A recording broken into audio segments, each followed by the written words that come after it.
This show brought to you by Circle of Seven Productions, www.cosproductions.com. Please be sure to subscribe and welcome to our circle.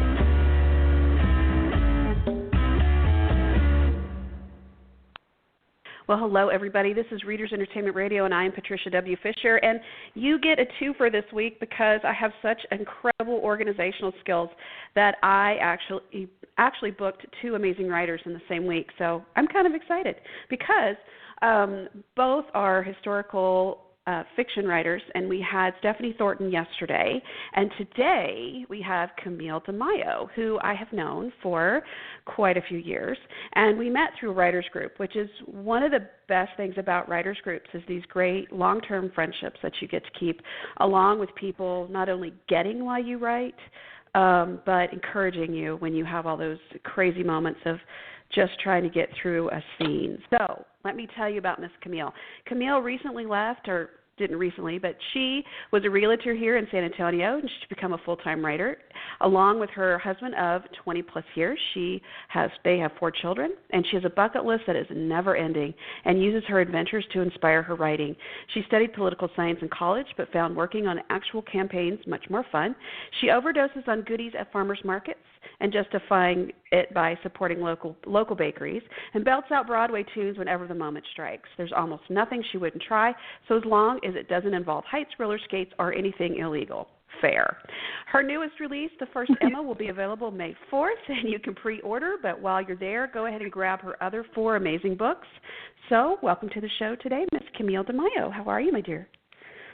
Good, thank you. Thank you for having me. Absolutely. So what is it like over on the East Coast right now? Actually, our weather today is beautiful. We had a very rare thunderstorm come through. I actually miss Texas thunderstorms because they would just last all day, and we had thunder, and it was a show, and they just last so briefly here. But we had one yesterday that was actually a decent length, and I loved it. After work, I dug in and watched a bunch of old Poirot videos, which is, you just need British shows on rainy days. You do. I laugh because years ago I got to go see Sue Grafton talk about her latest release, and I don't remember which letter in the alphabet book it was, but she talked about how she was originally from, I think, Kentucky, and it may have been Tennessee, but she talked about how they'd have these massive storms, and then when she moved to the West Coast, they just didn't have them. So she always would talk about how she missed that. And then not too long after that, I was at a convention here in San Antonio, and this girl, she's a very nice girl, but she was from San Francisco, and there had been a big thunderstorm the night before here. And she said, wow, you Texans really do thunderstorms right. I was standing out on my balcony watching all that lightning, talking to my boyfriend on my cell phone. And I'm just looking at her like, okay. That's well, I not what appreciate them to do. even more now, not having them. But we do get 4 seasons. We get a solid spring and a solid fall and fall colors. Yeah. And so I really do love that. So there's a trade-off. Yeah. Yes. Well, and also what's cool, so you write a lot of historical fiction, but you are living in a historical town now. I am. We live near Colonial Williamsburg, and it's charming. We love to get there as often as we can, and what's really neat is it's got wide open spaces where you can walk around without even buying a ticket. It's like a huge historic park with buildings all over the place. It's just amazing. But I write 20th century historical fiction, and so it doesn't actually help my writing very much to live here. Maybe someday when I think about the 18th century, I'm in exactly the right location, but it inspires me, but it doesn't really feed the research fodder all that much. Right. And with the research, I mean, how long does it usually take you to write a book? I mean, I know you probably have to divide it up with the research versus the actual writing of the book, but how do you usually divide all that? To have about 1 book a year. So ultimately, a book gets written every year. A bunch of that is definitely interspersed with research, but usually a story idea is in my head for at least 2 or 3 years before I dig in at all, because I'm working on something else, but another story idea strikes me. So I'll be thinking about it, and I might collect books that support, research books that support it, but it's easily in my head for a good 2 to 3 years. And then if it stays, I think, okay, this is worth pursuing. Right. And what has been your biggest surprise? I mean, like, I know that, so your first book was inspired by the song Eleanor Rigby, correct, from the Beatles? Yes. Yes. Okay. And so you started that, and of course for that you were inspired, and then you had to create the fabric of the book, and then doing the research, making everything was historically accurate for the time. But then you've gone to other things, talked about, historic monuments in New York. And, I mean, the research has kind of shifted around and changed, correct?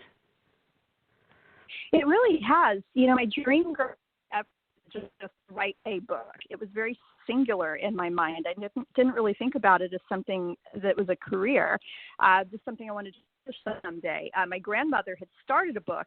She started a lot of projects and never finished them. And the thing that became my driving force once I had this idea is I don't want my grandkids to find a half-done manuscript someday. And so that's why I finished the book more than any other reason. So, this is great. And that took multiple years between the research, because I'd never taken a writing class outside of high school. I'd never joined a writing group. I just didn't have any experience with that. So I wrote this book, and after a few years in the normal process, I had an agent. So it sold, and it did really well. And on the day of release day, my agent said, well, what's next? And I thought, oh my gosh, I haven't even considered what's next. I wrote the book that I planned to write. Right. And so that was probably the surprise, which is crazy because I'm a really big reader. So of course there's writers where I read everything that they write. But for me, I just hadn't thought beyond that. This idea that my career was, I guess, a surprise. But definitely over the years, the way I approach research changes. You refine it. You get better at it. Some things get easier. Then you have new challenges. So there's been, new corners all around. But in some respects, it gets easier. Right. Well, and I think initially, and I'm sure this is project dependent, but not going down that rabbit hole of research, because it's really easy to say, oh, well, let me look up, what was a popular food dish at this time, and then you're like, oh, I had no idea they had, and then here you are, you're off. How do you rein yourself in? Do you set a timer? I mean, are you like, I'm only going to look up these things? I mean, how do you do that?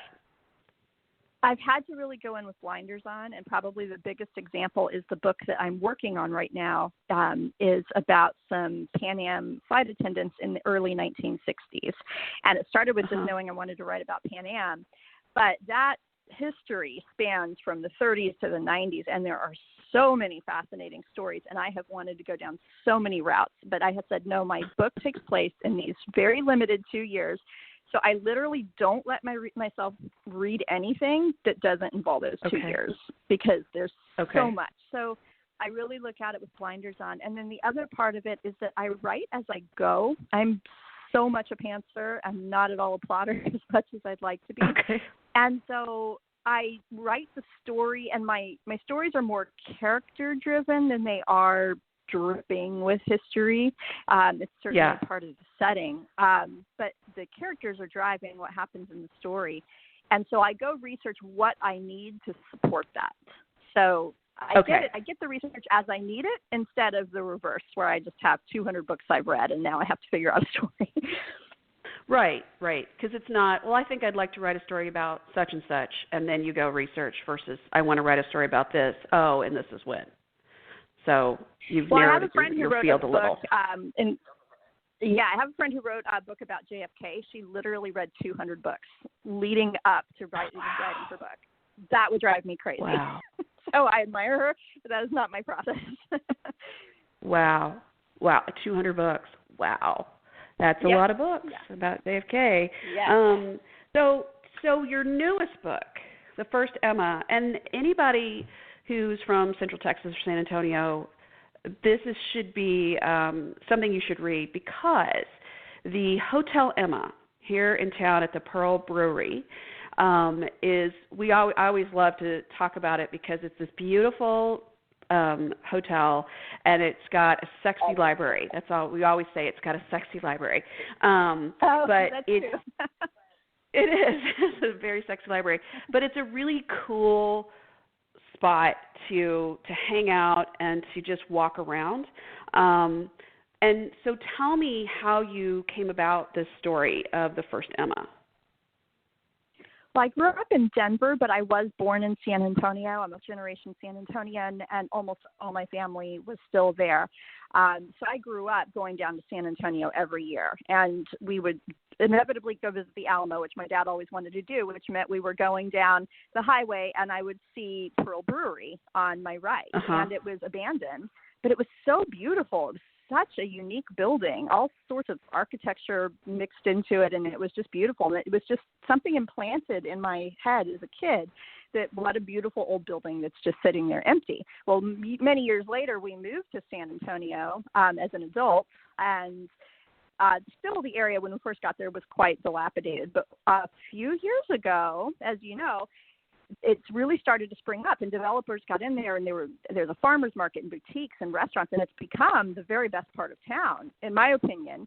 So I would go every week to the farmer's market, and then the building itself, the Pearl Brewery, it started to get, it said Hotel Emma on the outside. It still wasn't open, but I thought, wow, they're going to put a hotel here. And when I went in on opening day, you've been there, you know, it takes your breath away.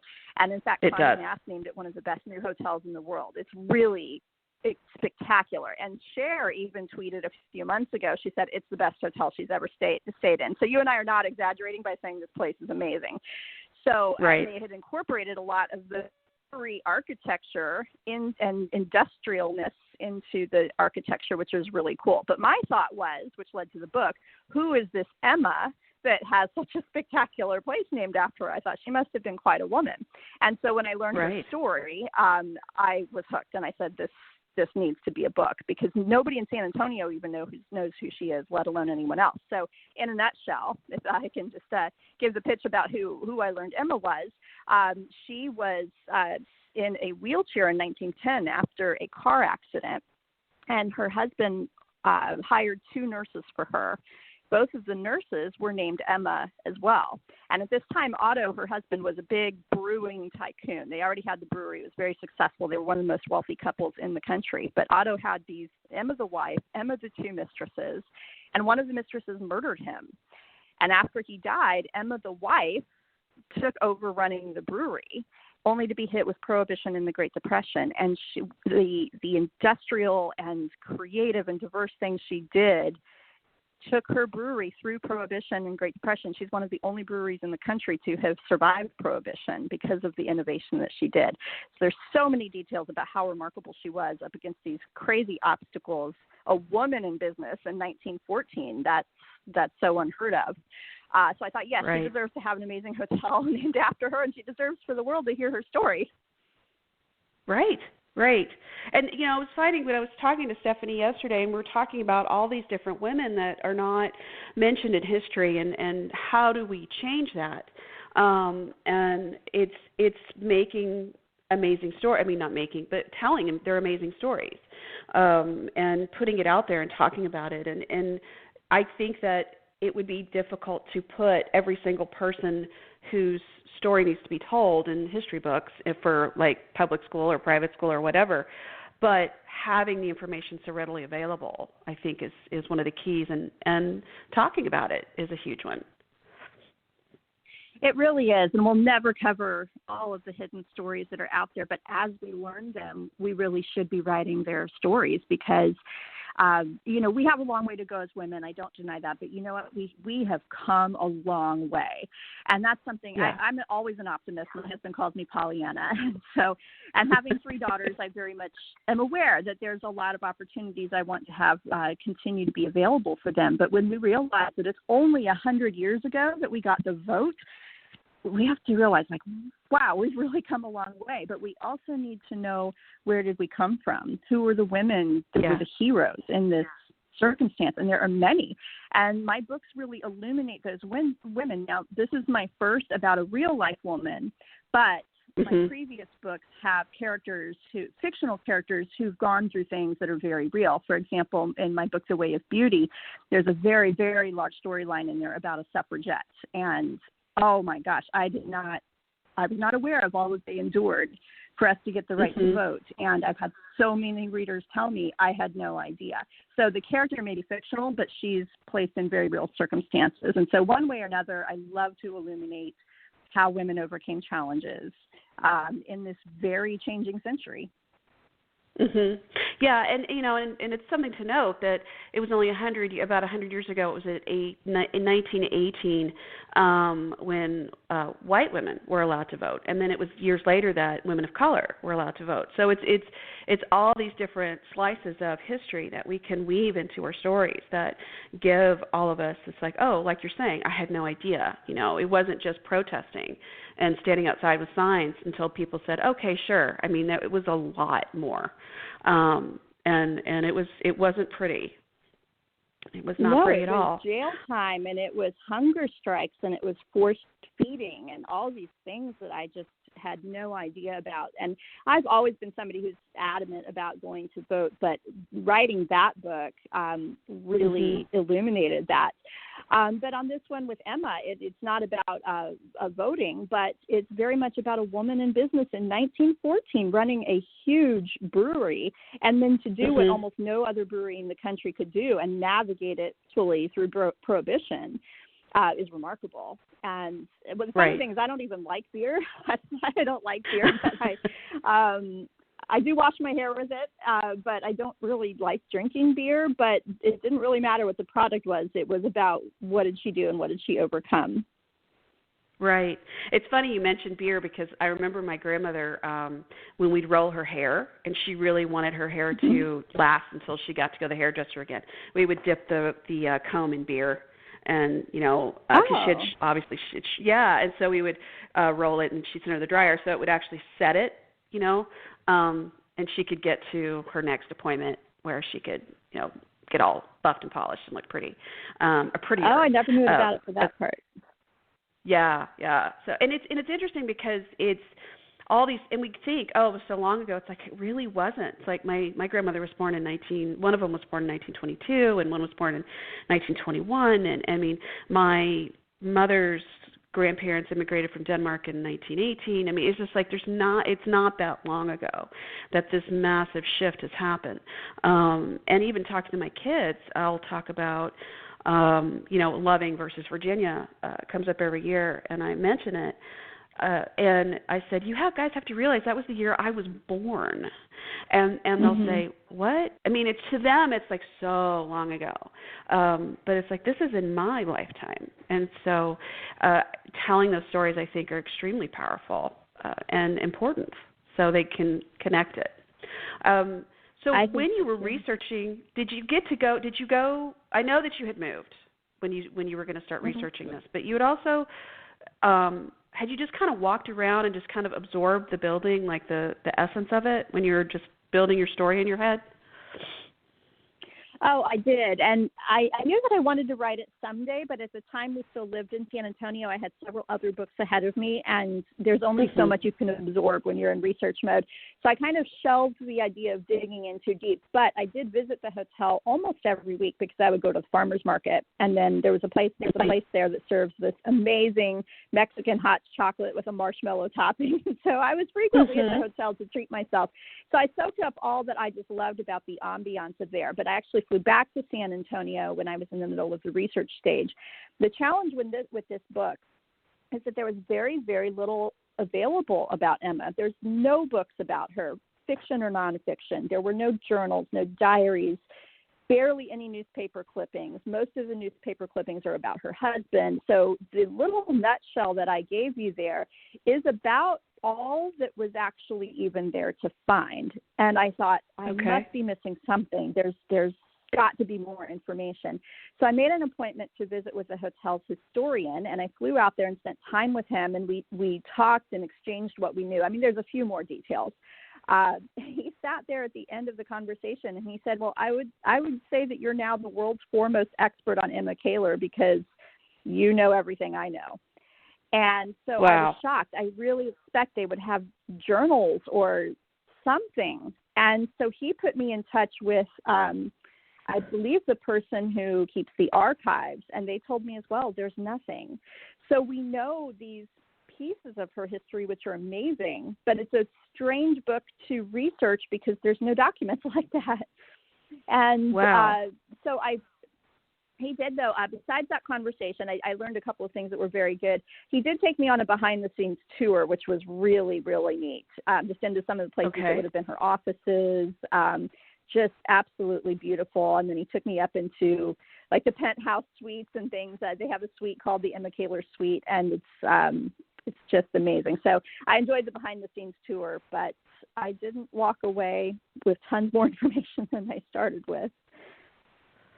Wow. The other place that I did go visit was her mansion is still there in San Antonio. You may have been there. It's a big limestone white mansion near the community college there. So I went there on that trip as well, hoping to get in and at least walk around the mansion, but it's closed for renovation. So I went up to the big porch and I looked in all the windows and I took a lot of pictures through the windows, but I wasn't able to get into there either. So it was a very strange book to research. I had to fill some gaps with educated guesses, but I'm really, really happy and proud of how it came out.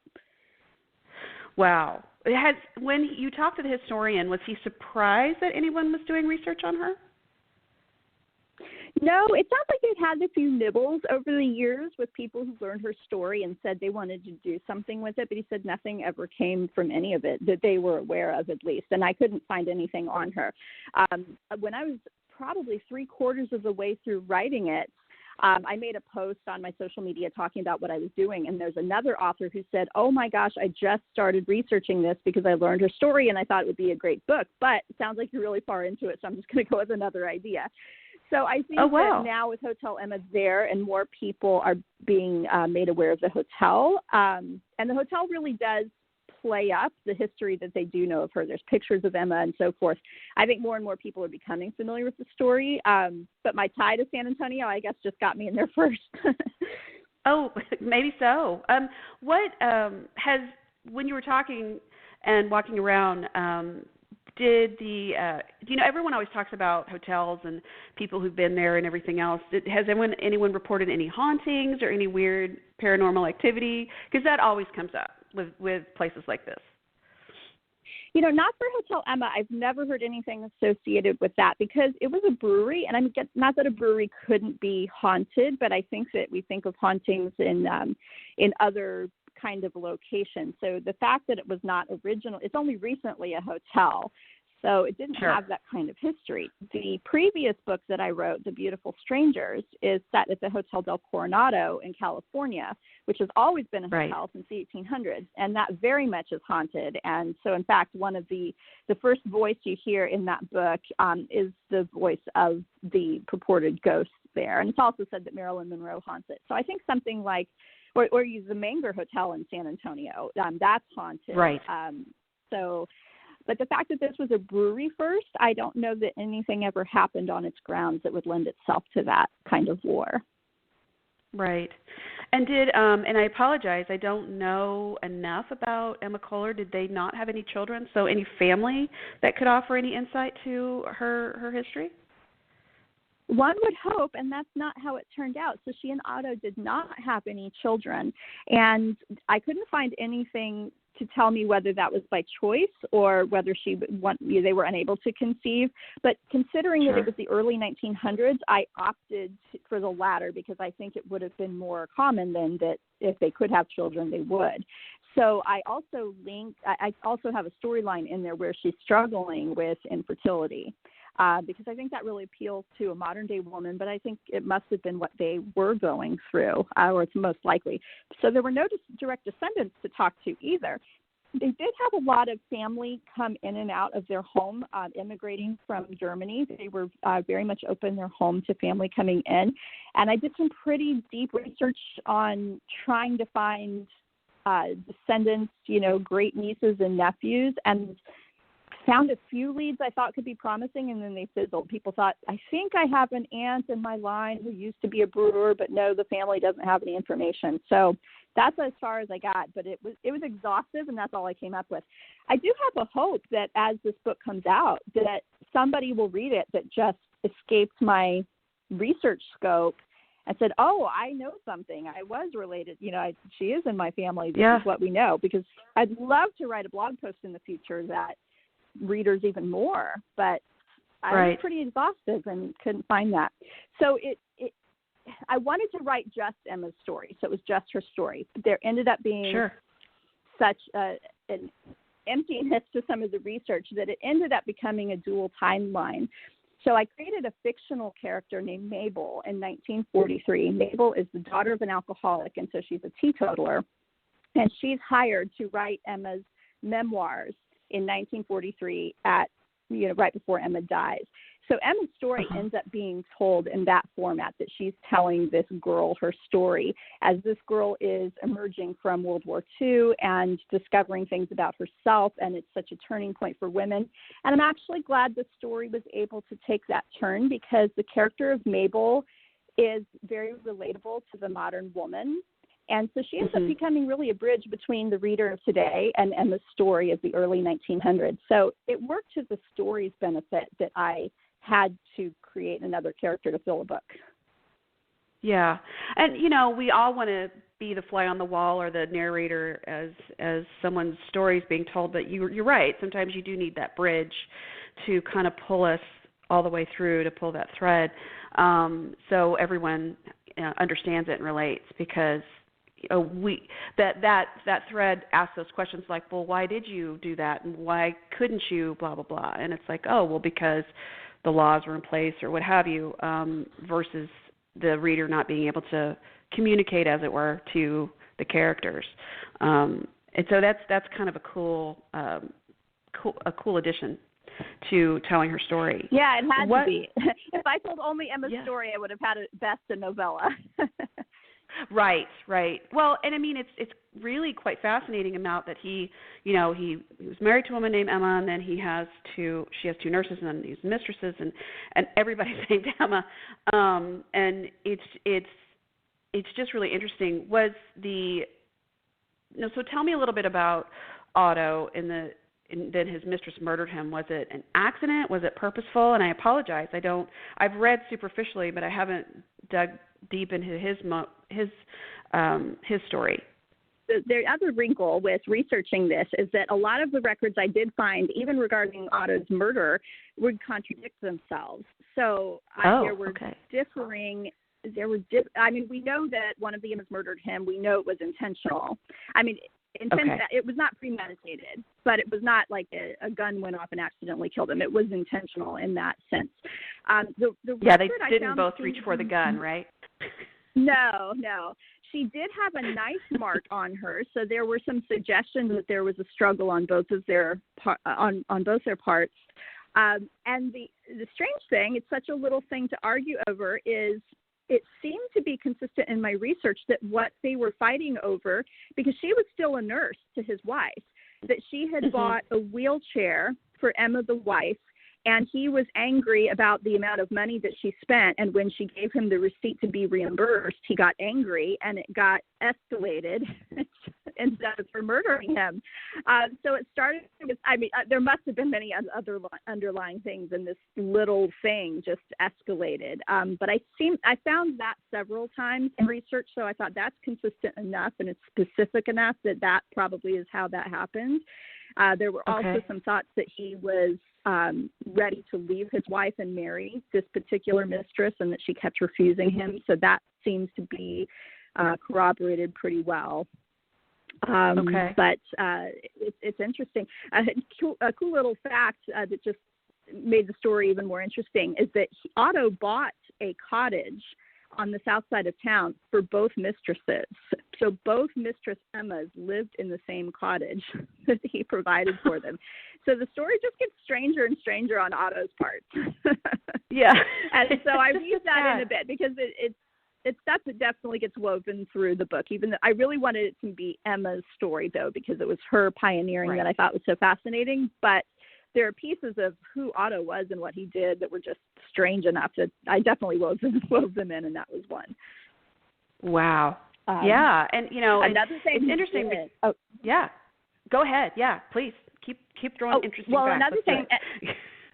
Yeah, one more interesting fact, and there was, again, very little about this, so I didn't go into it in depth, but I touched on it. But there used to be this resort in San Antonio at the time called the Hot Wells Resort, and it had burned down. The owner went bankrupt, and Otto bought it and revitalized this resort. And it was so popular with the Hollywood crowd that there was a train line or a train spur that would go from Hollywood into San Antonio because of Otto's resort that he built. And he used to do things like ostrich races, and there was a movie filmed there. Very interesting stuff. He had his hands in a lot of things that were so just range of things. And so I do touch on that Emma had something to do with this outlandish resort that Cecil B. DeMille used to come to and so forth. Did you even know that happened in San Antonio? No, I had no idea. So she kept all that going after he died. Yeah, she kept all that going after he died then. The resort died. It had a heyday. So by the time that Otto died, I don't think much was going on with that anymore, but he did do that for a while. He was, I get the sense, and I wrote him to be somebody who was just never satisfied. I mean, he wasn't satisfied with a woman. He wasn't satisfied with one business. He had transportation interests and mining interests. I think he would have been, a very difficult person to know. I think you could never get him to sit still. Right. And never finish what he started, which is, it can be. It's great if you can have your hand in all of these different ventures and actually finish them. It's always another if they're all half done. Yeah. So that's like my grandmother. Going back to my grandmother, she had so many unfinished projects. I can't list one thing that she ever finished, and I didn't want that to be my legacy for my kids, and that still becomes the driving factor for finishing anything. So I identify with Emma. I think Emma was very focused, and she let a lot of those other things go, and she committed herself to the brewery, and she did very well with it. But I don't think she was really going to have any of Otto's myriad of distractions. But the fact that he had a resort with ostrich racing that Cecil B. DeMille used to come to, I just thought, that happened in my hometown of San Antonio. How do we not know this? Yes, right. This is strange. Okay. Yeah, my great uncle Charlie was had a bunch of friends in Hollywood, and I always grew up hearing these different stories, and I would go, okay, sure. And as a kid, there was one that I finally saw the pictures of the people that had actually stayed at his house, and talked to his wife years ago, and I was saying, so tell me about this weekend that you guys had these people there. And she's like, oh, well, it was 1955, and he had some sort of friend, directors or somebody that were filming out in West Texas somewhere, and they needed some people to come stay with us for 4th of July weekend. And she was complaining about it because apparently she had to set up a bunch of stuff. And she's talking about it, and it ended up being they were filming Giant. Okay. So, yeah. So Elizabeth Taylor and James Dean came to stay at their house, and I've seen the pictures. So, in fact, some of the pictures, that iconic picture that James Dean is reading the Life magazine with Elizabeth Taylor on it, and Elizabeth Taylor sleeping next to him on the couch. That was at my uncle's house. So it's one of those things I'm like, cool piece of history. yeah, it's very weird. Really cool. But my great aunt, she was talking about how she wasn't always very complimentary. She's kind of a hard-edged person, but she talked about how absolutely gorgeous Elizabeth Taylor's eyes were. She said they were truly violet, and she was very gracious. And said James Dean ate so much ham that she was worried he was going to get sick. So she refused to give him any more after certain. He's like, no, forget it, that we're done. Oh, so, wow. I love those little stories.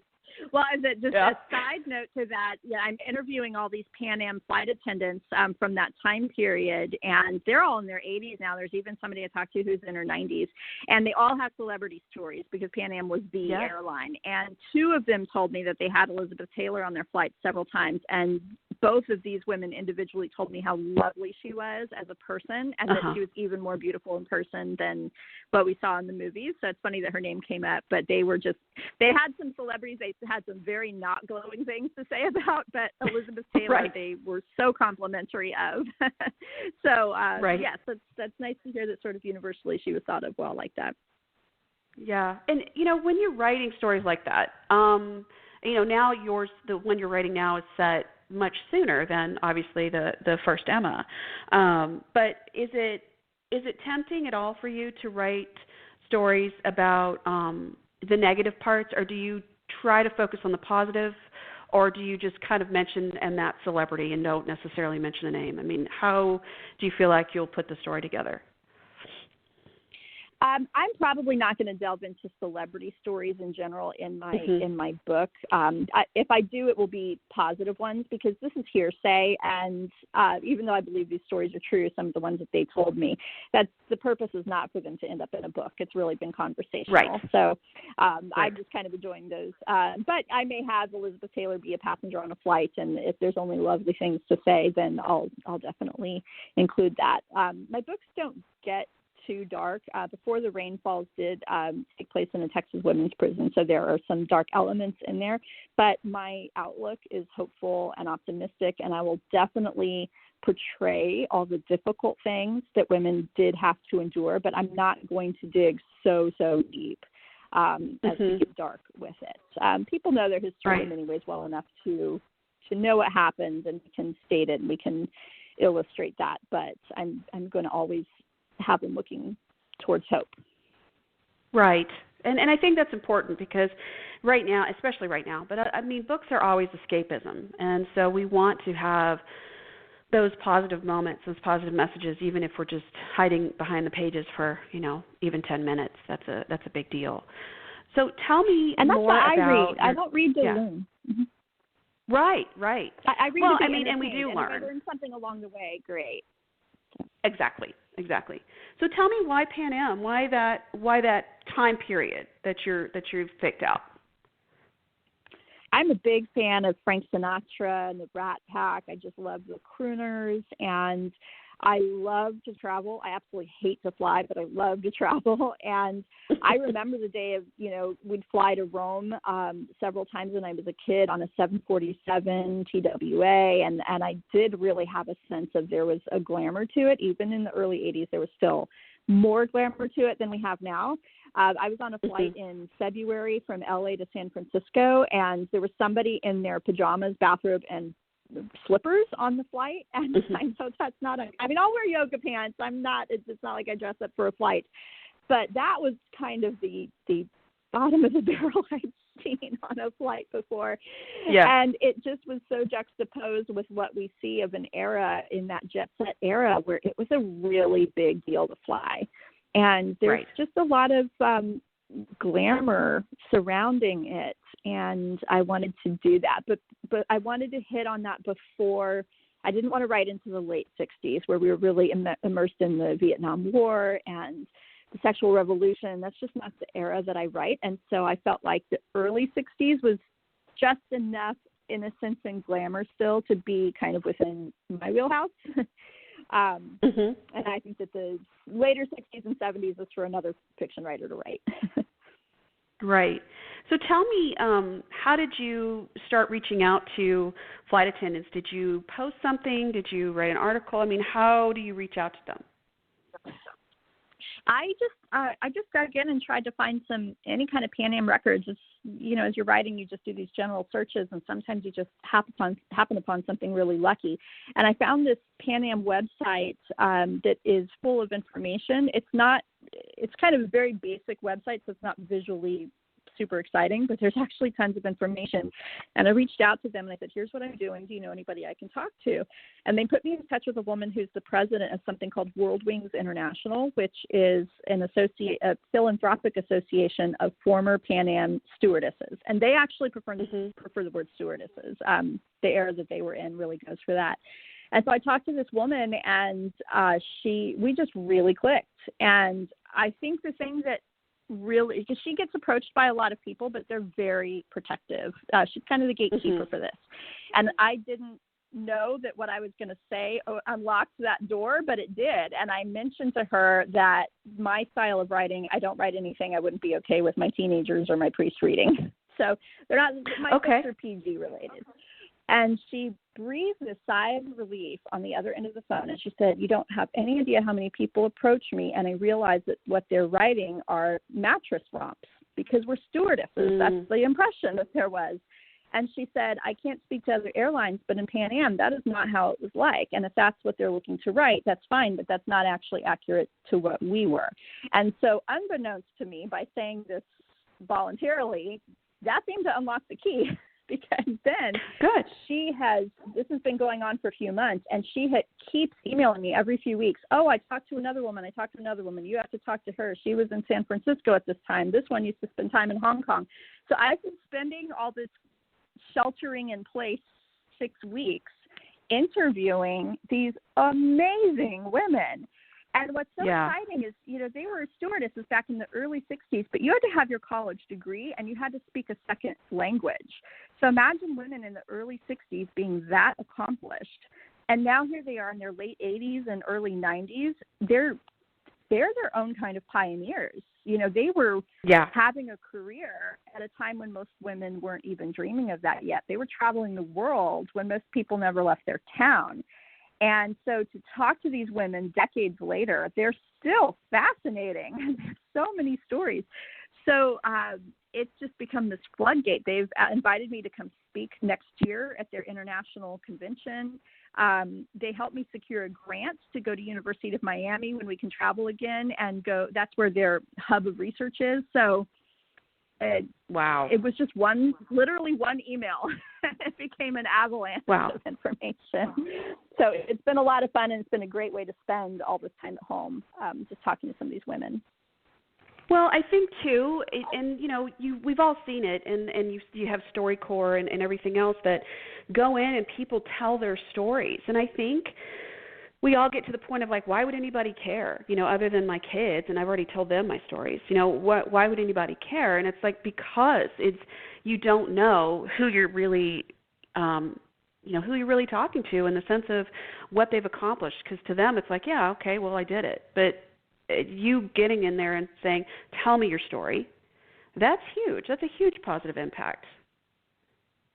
It really is. And I just, of that era, there's so many stories that we haven't unearthed. And I haven't actually found a book out there that's like what I'm attempting to write. And so they're really excited to get their stories and their lifestyles out there in a historical fiction way. They get a number of approaches about nonfiction, but they feel like there's, I don't want to say limited audience because more people read nonfiction than read fiction, but they just don't have a lot of requests that they would want to honor to fictionalize it and bring it to the world in this way. But I've learned things all the way from, like I said, crazy celebrity antics all the way down to how they cook scrambled eggs.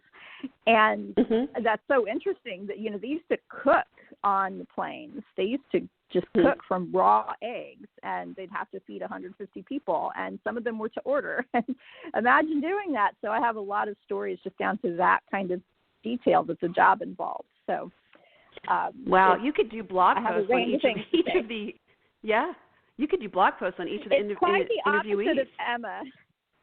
Yeah. This is what's been so weird about having Emma and this one back to back, because there was nothing. I had to dig so deep to find the morsel of information to round out the Emma book. And on Pan Am, I'm drowning in research.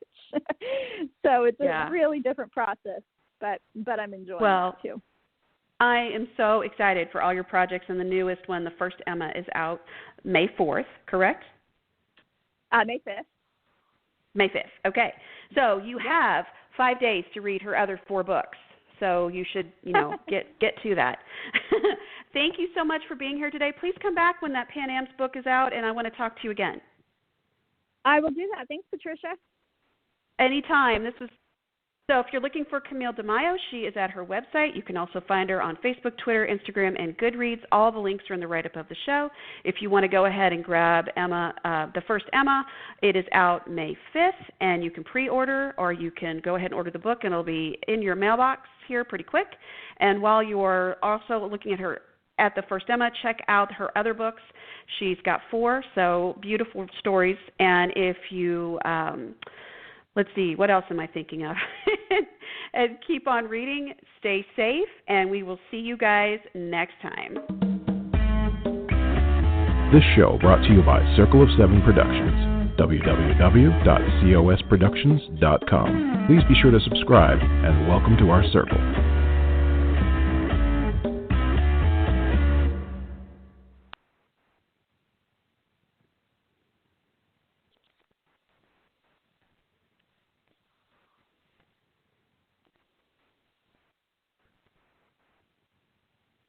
The Hollywood Reporter is your ultimate source for awards race news this fall. Go to thr.com to keep up with this award season's expert predictions from executive editor Scott Feinberg, and tune into the Hollywood Reporter's Awards Chatter podcast for exclusive interviews with the biggest names in showbiz. Stay in the loop with daily newsletters providing real-time updates on all the awards action. Subscribe to thr.com for full access to the Hollywood Reporter and never miss a moment of this fall awards season. Visit thr.com today.